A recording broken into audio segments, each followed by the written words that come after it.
Mrs. Grass from the studio at Gallery North, coming to you live from my house, practicing safe social distancing for another episode of Art Ventures at Home. I have a special guest with me today, Pom Pom the chicken, beautiful lady. She's here to help me introduce our very special guest artist today for Art Ventures at Home. Coming to you from her studio space, the unstoppable, incredible, amazingly talented Jess Mann.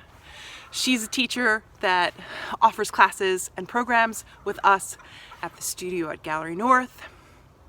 She is an incredible artist and she really, really loves animals, especially birds. So, this is for you, Jess. Pom Pom the chicken and I are here to welcome you to your very first guest appearance on Art Ventures at Home. Take it away, Jess.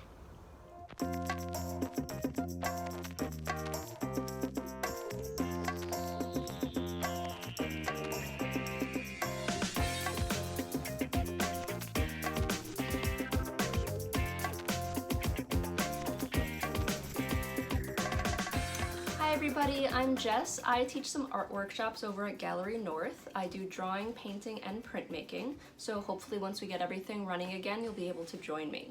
Today we're here in my home studio where we're going to try out a little drawing / painting project using markers, water, and a few other supplies that you should probably have in your house. So let's take a look at the supplies that we'll need and we'll get started. Here's what you'll need. Sketch paper, watercolor paper cut down to a small size, some pens, pencil, eraser. These are the markers that I use. You don't have to have this exact same set. If you have those big fat Crayola markers at home, those would work great for this project. Something that came with that set of markers is this blending palette. So it's just a laminated piece of paper. If you don't have something laminated like this, you could use any piece of glass, plexiglass, acrylic, some kind of plastic surface that is totally non-absorbent. That's what you'll need to do this part. You can also bring out a spray bottle full of water. And here are some other options. You can use a cup of water and a brush, a little bit of salt, and if you have it, a white gel pen or any kind of gel pen for the final phase of our project. I'm going to show you a few examples of what I created using this set of markers. I made lots and lots of drawings of all different birds. And the first step that I took every time that I made one of these drawings was to create this watercolory background by using water and these markers right here. So I'm going to show you how I did that first step to get these really interesting cloudy shapes or kind of watercolory interesting backgrounds that we have on each of these. On our blending palette, we're going to pick a few colors of our markers and we're going to squiggle and draw and make all sorts of lines on this palette, and it doesn't matter at all what we're drawing on it for this step.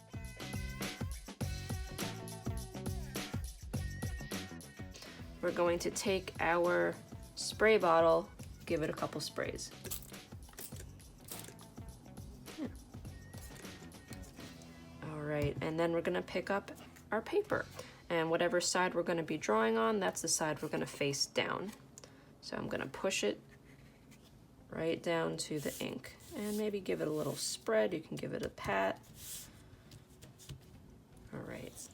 And then this part could get messy. Sometimes the ink drips, which is why we need to have newsprint or something covering our space. There we go. So what we're gonna do now is tilt the paper a little bit and let some of that ink run down. I really like the interesting shapes that get created when you let watery ink kind of move around on its own. You can even take some of the leftover ink from your blending palette. If it's not taped down to your table, you can let that drip on too.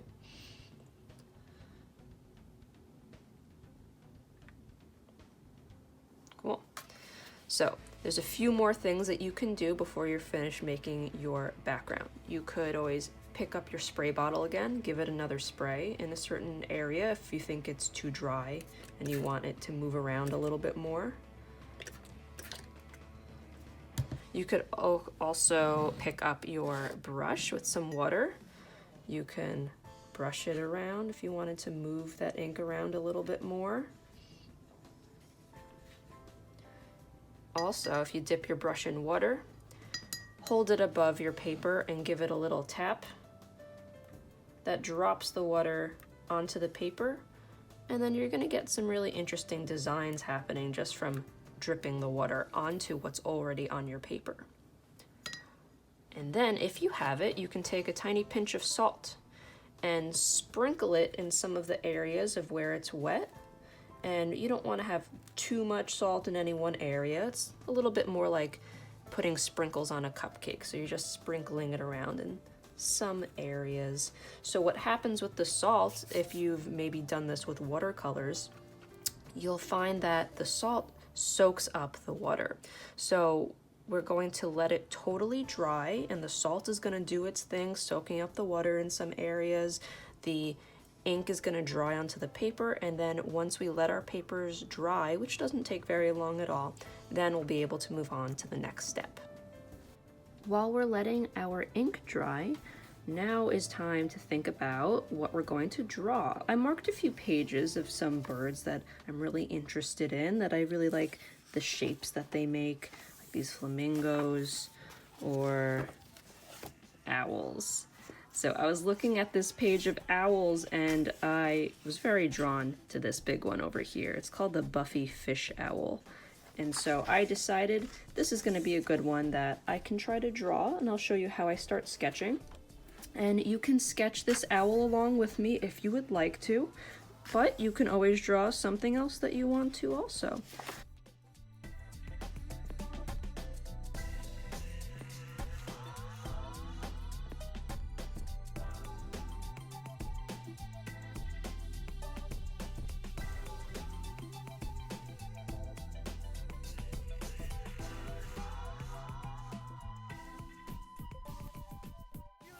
I think we're about to get a visitor. This is my cat JJ, and he's gonna help us today. Hi. Okay.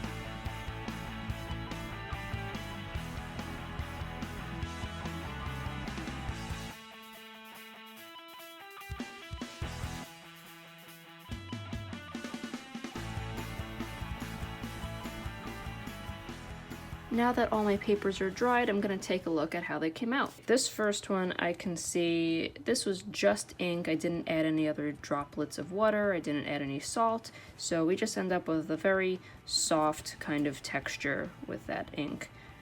But then a lot of my other ones came out really interesting because I did more drops of water, more drops of ink, and a bunch of salt. So you can see we get some interesting effects there. Just from letting this water drip down. You can see a lot of the texture of the salt over here. This is a big water drop, some of the salt. And this is a lot of ink drops on this one.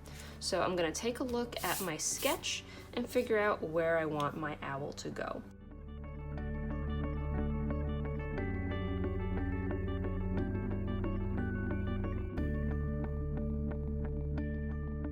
For this part, I think I'm gonna speed the video up so you can see how I get my outlining done.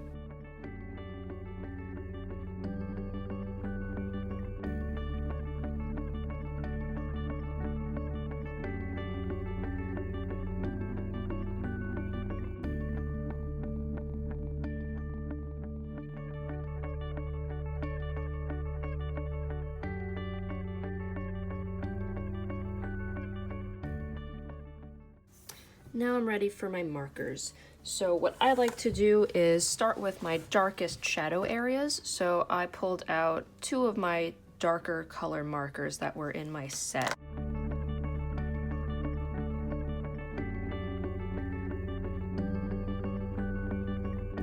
I'll show you what a blender brush does.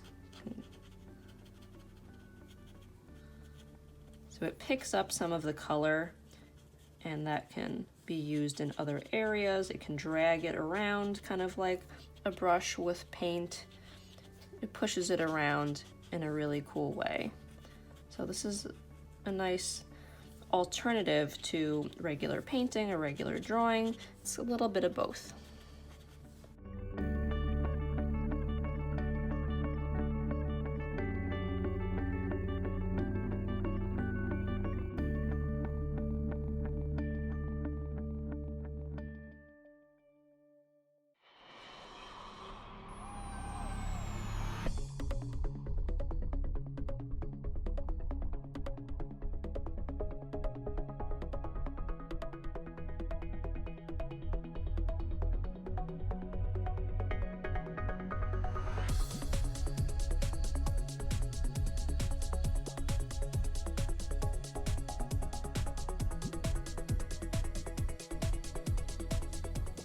All right, and there we have it. A really cool way of creating a drawing / painting using markers.